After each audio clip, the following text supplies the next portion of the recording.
Welcome to the Salmon Runs YouTube. Enjoy the video. In this video, I will explain how to make tuna tataki. First, select a high-quality, sushi-grade tuna loin, ideally around 1.5 inches thick. Pat it dry thoroughly to ensure a good sear. Next, generously season all sides of the tuna with a blend of salt, freshly ground black pepper, and white or black sesame seeds.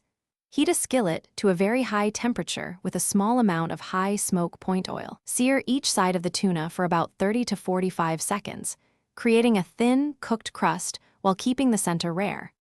After searing, it's crucial to chill the tuna for at least 10 minutes. This helps it firm up, making it much easier to slice cleanly.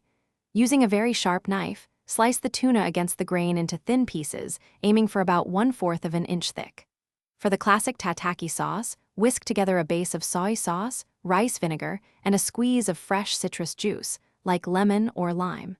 You can also add a touch of grated ginger or garlic for extra flavor. Now it's time to assemble your beautiful tuna tataki. Carefully arrange the thinly sliced tuna pieces on a serving platter, fanning them out slightly for an appealing presentation. Next, generously drizzle the prepared tataki sauce over all the tuna slices, ensuring each piece gets coated with that delicious flavor. Finally, garnish your dish with some thinly sliced green onions and a sprinkle of finely shredded daikon radish for a refreshing crunch. Serve immediately and enjoy this exquisite appetizer.